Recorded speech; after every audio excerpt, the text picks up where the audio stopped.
Welcome to the Build on Beauty podcast, where beauty is born skin deep. Now, here's your host, author, speaker, entrepreneur, Cornell Jermaine.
Thank you all so much for joining me here today. We have a special guest with us. She is the first female artist to bring together the sounds of hip-hop and R&B with her debut album that reached number 5 on the charts in 1989.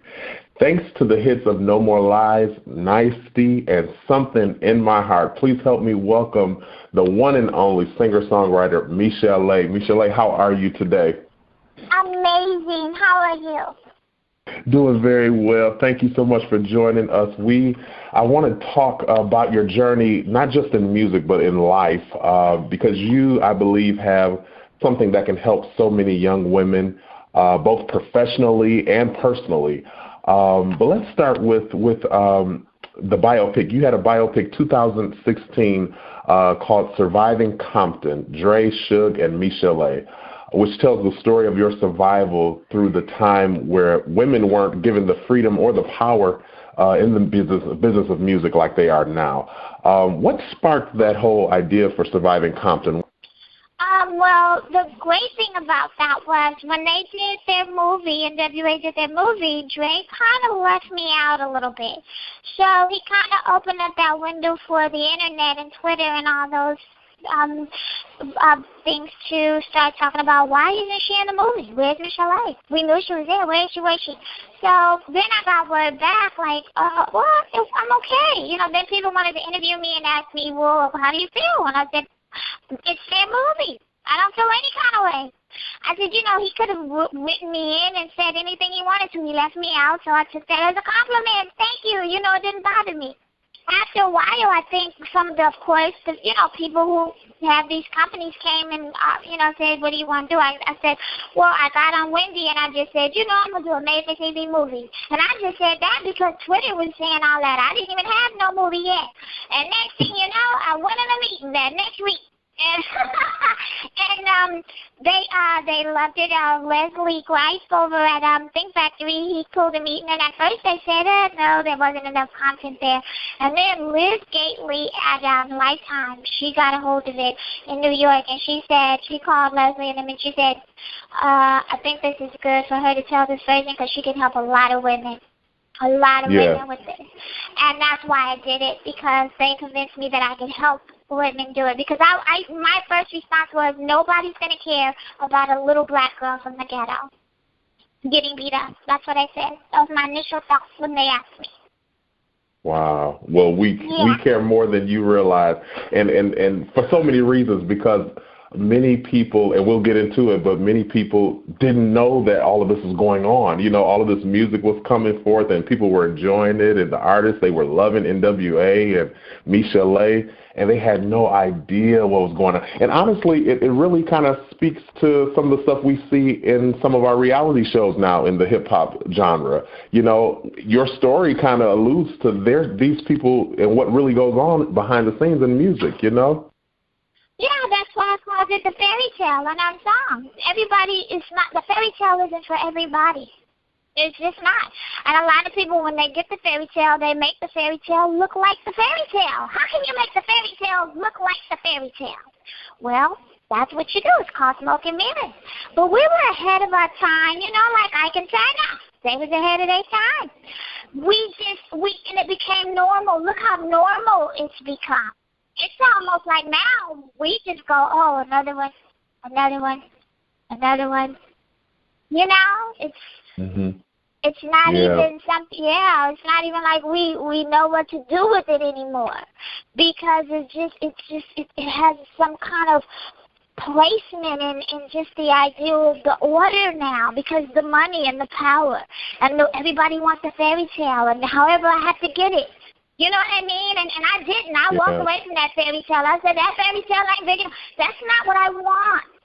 Now, speaking of Straight Outta Compton, I want to ask, because the movie came out and we all knew the story, especially fans that loved NWA and Cube and Dre and Eazy. But people were wondering, and people still wonder, with the death of Eazy-E, his condition and how he passed, they were wondering, was there some conspiracy or foul play involved? What do you remember about that time? You mean when Eazy died? Yes. Oh no, I think it would. I don't know about the conspiracy and the foul play. What the rumors just have to build.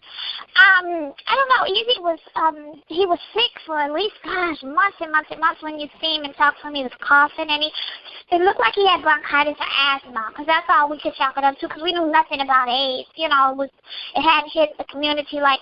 For us, we would hear about it, but it was in San Francisco, and it had a different stigma to it, so we really wasn't tripping.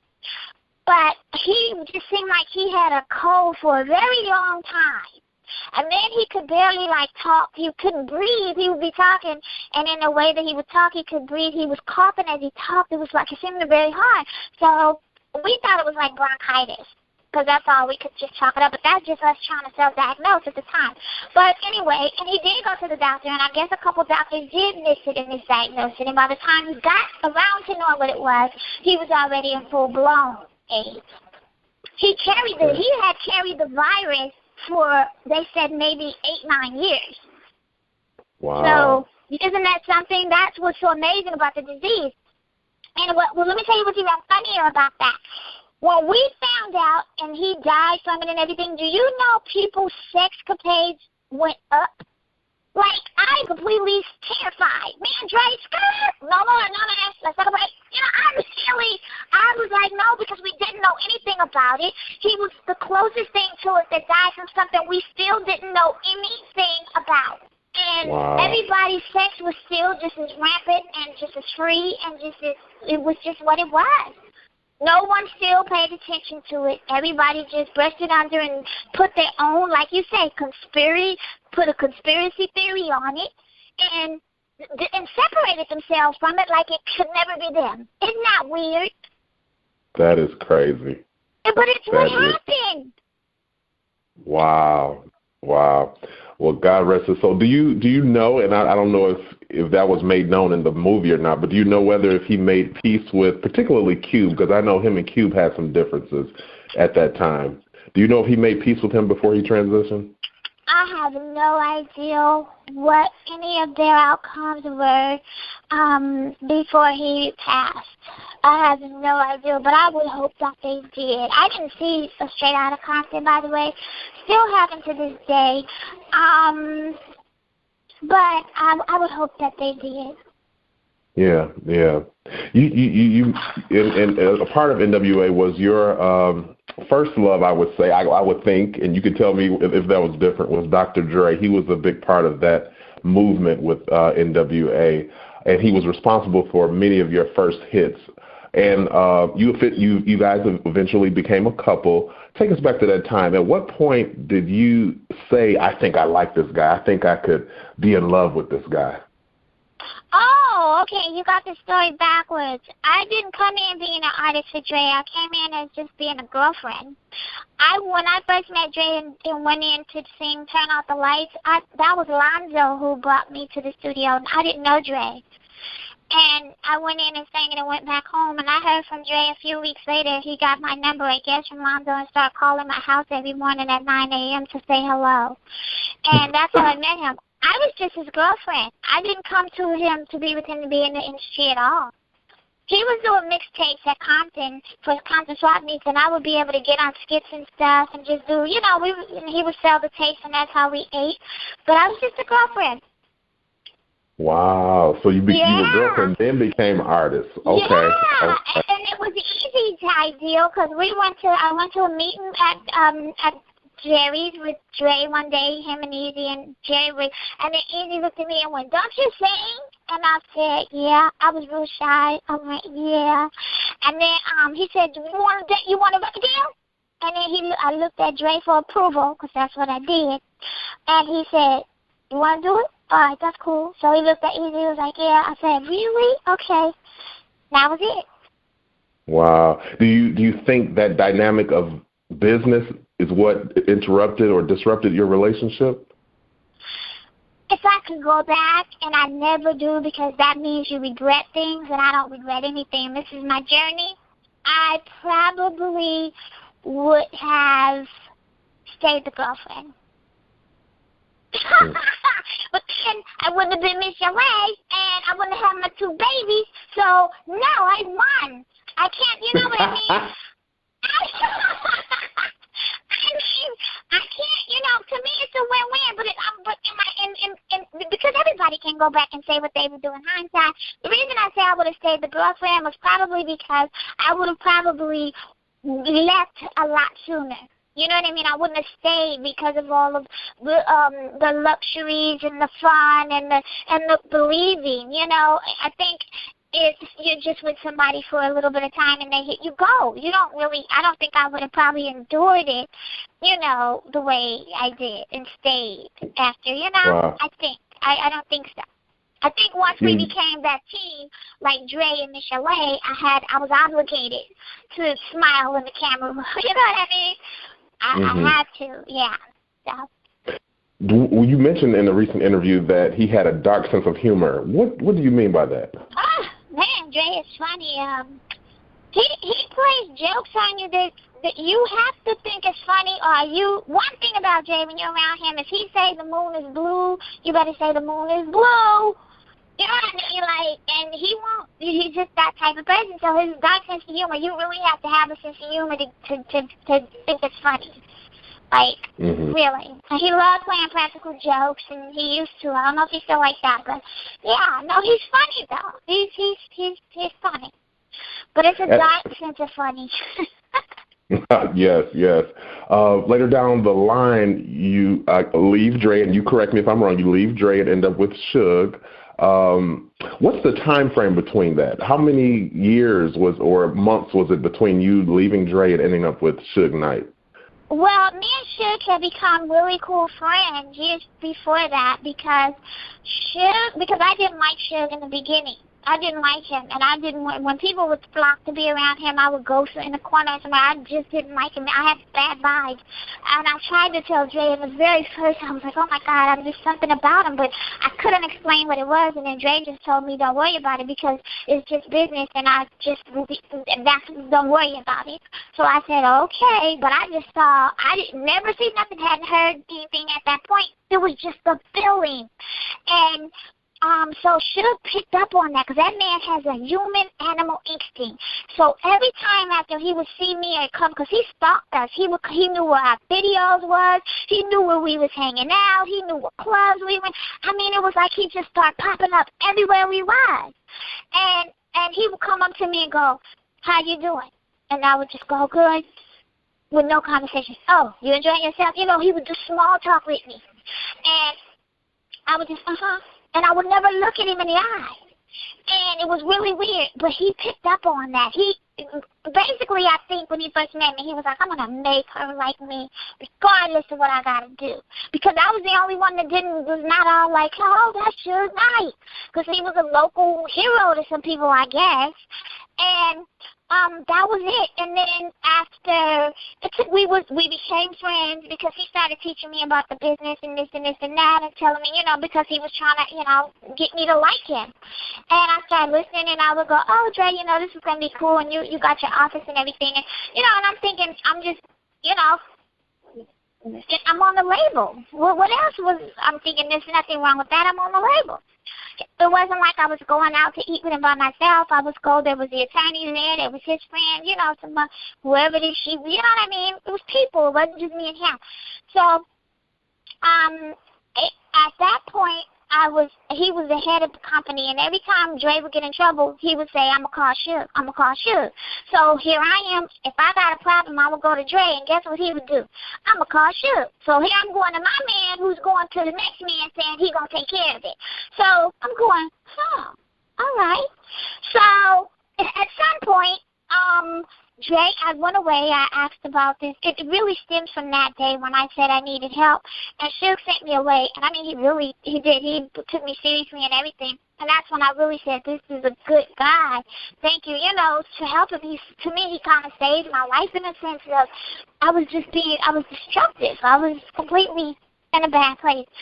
And when I came back, Dre was engaged to Nicole, whom I had seen twice before, but I just blew her off as one of Dre's girls, you know what I mean? Because we always broke up and got back together. So I never thought nothing of it. But when I came back this time, she had a ring. That's what the rumor was. And they was like, Michel'le, we got something to tell you. Dre didn't even tell me. I had to get it from the street. And then, we tried to work it out. We went back and forth. She moved in, I moved out. We went back through that. I tried, but I thought, if I have to keep doing this with a man that I've been with for all these years, then I don't think you love me. You know what I mean? So I gave up. I didn't wait her out. I had waited out so many women. I didn't wait her out because it wasn't about his money, because when we met, we had nothing. I wasn't with you for your money from the first place. When I let you had money, I walked away with everything that I came with, my clothes, me and my baby clothes. I left his home. I left him everything. I didn't fight him for one thing. I did it. And I started all over, and Suge was there, helping me. And he wasn't coming out to me, but you know how y'all come with that knight in shining armor crap. That's what happened. Would you say now that Suge was your rebound from missing Dre? I wouldn't say that, because I wasn't looking for anybody. I was just trying to figure out what I wanted to do, especially music-wise, and now I had a son, so I was really wondering what I wanted to do with my life. And so, yeah, so it wasn't even about looking for a man. It's just that Suge just was still in that hole. He saw what was going on. He had been seeing it for years. You know what I mean? It's almost like he watched Dre just go, man, you treating that girl, that's wrong. And just being there doing everything he should have been doing. But I wasn't paying attention to that because I wasn't interested. But once again, that's what people do. So I didn't know. And a rebound, let me tell you, the reason that I ended up being with Suge for the 7 years that I was with him is because he went to prison. Had he not been in prison, me and Suge would never have been a couple. That's what it was. That was the decision. That was the nail in the coffin. But we would never have been a couple had he not been in prison, went to prison. So is it true that you were legally married to him? No, I couldn't have been, because when he gave me that piece of paper, he was still married. So when I went and tried to get it annulled, they told me I couldn't. They said, no, you have to get, this has to go the legal process of divorce. But I wasn't legally married. But the state said, no, we're going to recognize it as this because it's past the statute of limitation. So I couldn't even get it annulled from my record, so I had to go and divorce it legally. It took me 3 years because I had to do it by myself. I didn't have any money to hire an attorney, so it took me 3 years to do it by, you go in and do it yourself with paralegal. So it took me 3 years to get my name back, to get Toussaint back, and I was so happy and free. That's why I used to say on the show, I'm free. And so, yeah, it was a process. But listen, I get this, and Suge used me for him, for his own, what he needed me for, because when he went to prison, the girl that he was with, she couldn't marry him or whatever because she was still married, and then he couldn't give her power of attorney, I think, because he just didn't trust her with his money, I guess, because that's his main chick. So I was, of course, the trustworthy friend. Remember, I was the one that, just started talking to him, trustworthy, wasn't materialistic, didn't own a designer bag, didn't own one. He brought me my first designer bag in rehab. So I wasn't materialistic in that sense at all. Neither was Dre. We just weren't into it. We each had one car. You know what I mean? We were just, I was cool. And I think that's what he saw. So he gave me all these titles and stuff because he needed people. When you go to prison, you need to put people in place. You need to put people in position for the outside. And I ended up falling in that category. That's the honest to God truth of what happened. And as soon as he got out, and I'm going to tell you where I made that one bad decision. I had sex with that man, and there goes Bailey. People go, well, how can you have a shit like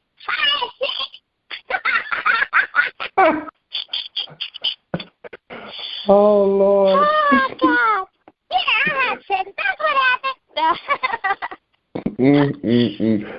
So I've got to ask, because many wonder, you suffered all of this with Dre and Suge and went through all of this.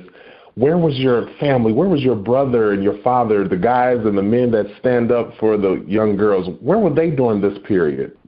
They didn't know. I didn't tell people that James beat me unless you was at our house and you witnessed it.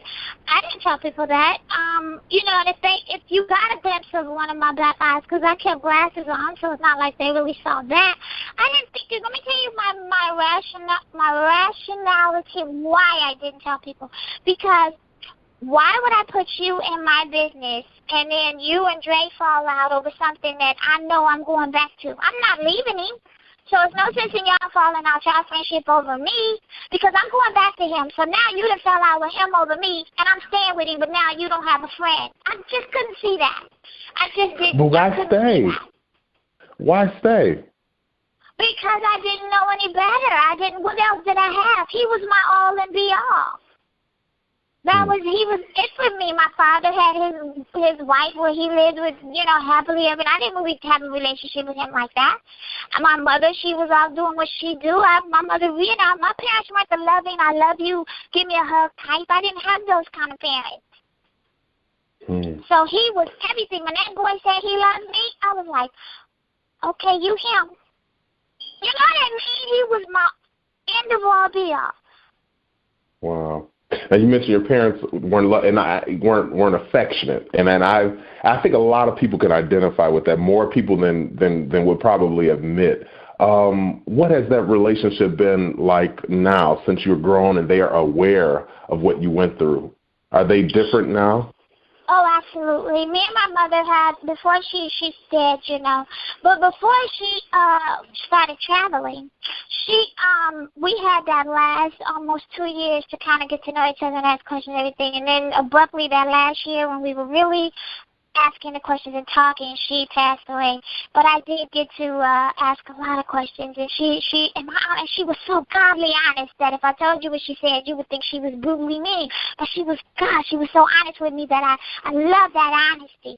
And my father, I hadn't talked to my father at one point 8 years straight, and then I rekindled after my mother died. I figured, let me try and see what his version of the story is now. So it still took us years, and now I think in the last 3 years maybe we have a better relationship. So yeah, but the journey has been fantastic. You can't be mad at the journey. Yes, you can't be mad at the journey. You cannot. You as a result, and I want to clear this up because many people may have it misconstrued. You ended up with dealing with drugs and things of that nature. Many think that you were introduced to that by the gentleman that you were in a relationship with. Is that true? Can you clear up that? I was introduced to what gentleman? Well, through Dre and Suge, you were introduced to drugs through them. Or did you guys do drugs Dre, together? I learned how to drink hard liquor through Dre. My parents weren't drinkers. I've seen my mother drink one brandy in her life, and she was at a party, and the cup was full the whole time she was there. She sipped it. My father only ever seen him drink beer, and that was maybe once a week. My parents didn't have alcohol in the house like that at all. My grandmother didn't drink. So I didn't know what that was. So when he introduced me, it was called Gin and Sacco. Yeah, that's what it was called. Gin and Sacco. And that's what he gave. Woo, you could tell. I'm salivating now. Boy, it tasted like juice. That's what that was. They used to get gin and Sacco. It was Sacco, and they would get gin and pour it and shake it up. Yeah, and that's what Dre had given me. We used to drink it because it was cheap, too, because we didn't have no money, But that's and Suge never introduced me to any when I was talking to Suge didn't do drugs. The new Suge that y'all know, I didn't know that Suge. Suge didn't do drugs when I was with him until, I would say, I saw something which I won't say, I really, one day, that book is going to come one day. But I say about the last year that I was getting ready to leave him, I saw something that now I know what it is, and I was very shocked. But all those younger years, Suge didn't smoke weed. All he did was drink that expensive Cristal champagne when they would celebrate. That's all I'd ever seen him do. He didn't take Tylenols. I didn't see him take none. I was like, okay. I've got to ask this on as it pertains to Suge, and you said you didn't know the gentleman we know. Is some of what we see, the image we see, is some of that a facade for the industry so people know not to try him when it comes to business? Is he really a gentleman and a kind person behind the scenes? Suge was like Robin Hood. He and I also like to say he was like Al Capone, because Al Capone did for his community. He did for his, the kids. He loved the kids. He did. That was Suge. Like if somebody was losing their house, they would come and go, my mother, she's about to lose her house into foreclosure. Could you give me? Okay, here, man, it's $25,000. I'm loaning it to you. Get it back to me when you can. The problem with that is when you got that loan and you knew you couldn't give it back in that lump sum, you were indebted to him for the rest of your life. So whenever he needed to call on you, so he was like, boy, that was come to Jesus moments when you borrowed from Suge. You had better known if you didn't bring it back the way you got it, then you was on call 2 in the morning. Look, I need you to go do this. You know what I mean? So, but then again, he would take mothers from Mother's Day, put them in limousines from Compton and the lower income homes, and bring them all to Beverly Hills Hotel and give them dinners and jewelry and flowers and a show, and offer free. I mean, he had a heart of gold in one sense, and then there was the other side. But isn't that everybody, though? Yeah. Isn't that everybody? That makes you wonder, the name Death Row, is that what it was pertaining to? You borrow money, don't give it back, that's what you're going to be on? Well, I mean, listen, once you got on Death Row, you were stranded.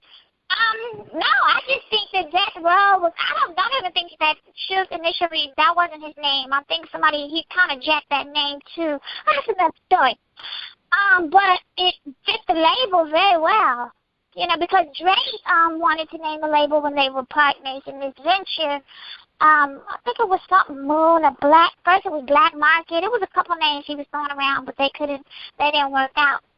Yeah, so that's, shout out that for, but that's what worked out, didn't it? That name worked out.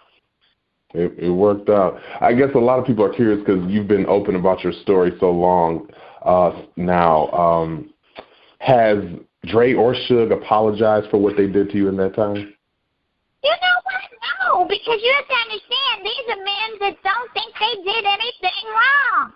I never asked why and never questioned them, so what do they think they did wrong? You have to chastise a child as soon as he do it, and he's not going to remember. No, and I don't expect him to. I don't think an apology at this point, what would it do? Nothing. It would do absolutely nothing. I have grown as a person on my own. And the loving part about it is I'm whole all by myself. And had I been that in the beginning, they wouldn't have probably been a part of my life. Had I learned to love myself. First, you have to respect something to love it. You can't just love something. You have to respect it. And I've gotten to that point. I respect my car. I respect my vacuum. I respect my broom. I treat them well. And you know what? They work for me. Getting my car is start every day. My vacuum goes just nice.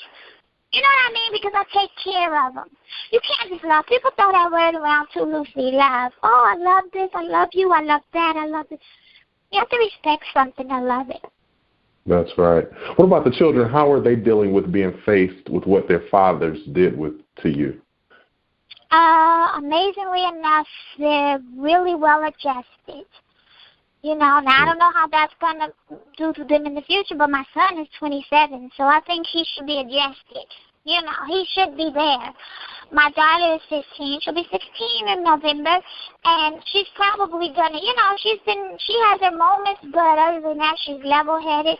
She says she's very nice. She loves being very nice, and she knows, Mommy, that's your journey, and that's my daddy's journey. And that's the best I could hope for. She understands that. She said, I am not you. Wow. Yeah. They have solid relationships with Suge and Dre? Yeah, their father, they both have relationships with their father as they should. That's right. Yeah. I can't take that from them. It's not about me. Wow. Just to give our ladies some insight, looking back on that time, what do you think drove you into such abusive and manipulative relationships?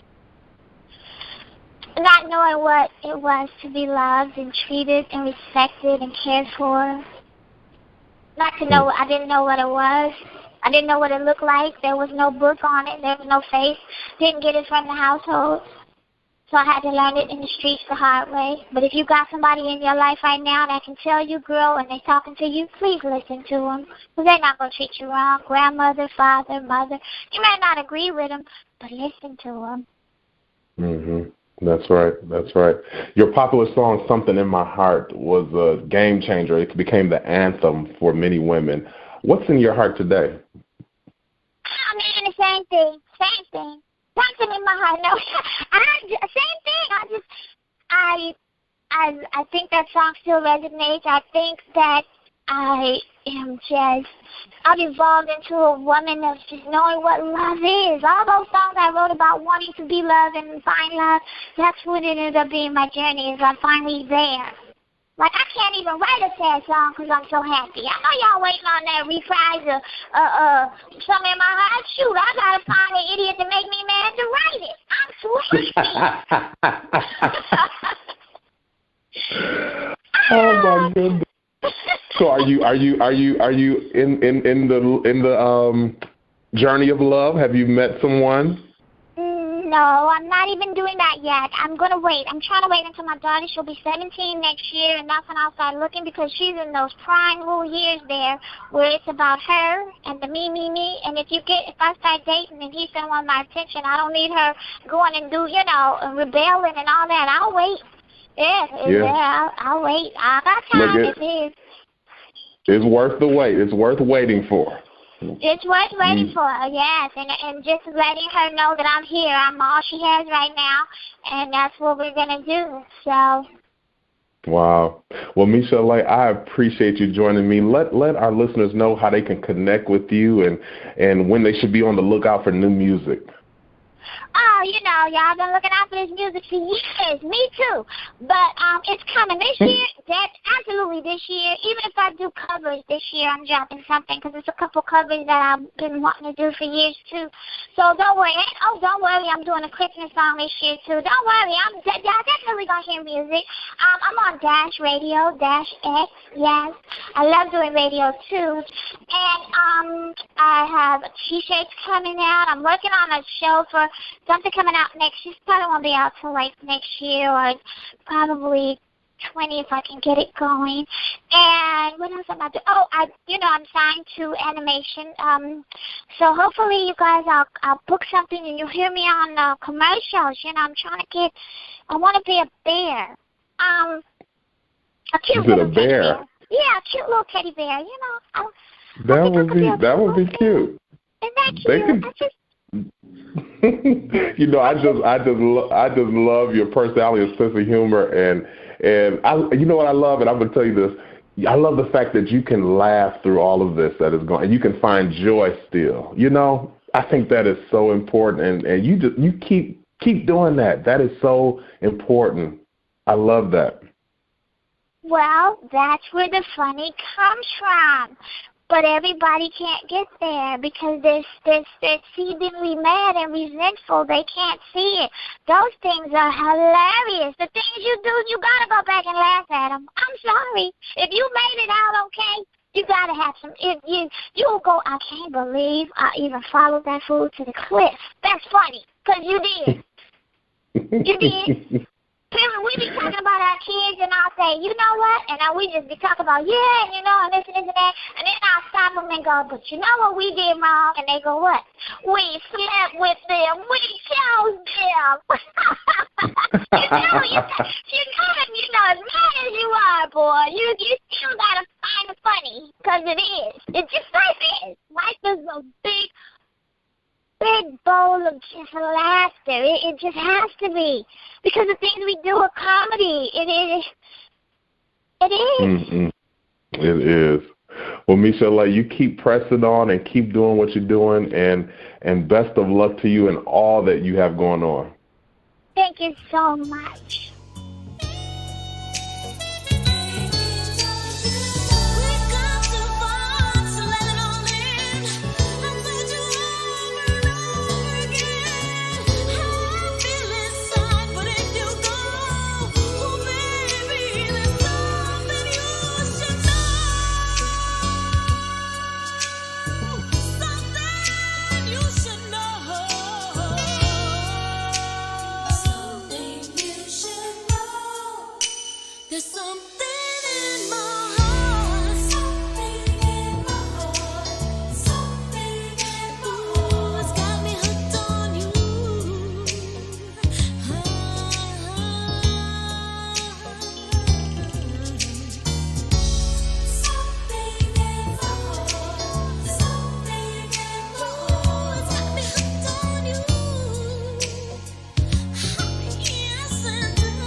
Well, this has been the Build on Beauty podcast, where beauty is born skin deep. I'm your host, Cornell Jermaine. Until next time, let your soul be made whole. Take care. Thank you for listening to the Build on Beauty podcast. For more information about our host, please visit cornelljermaine.com.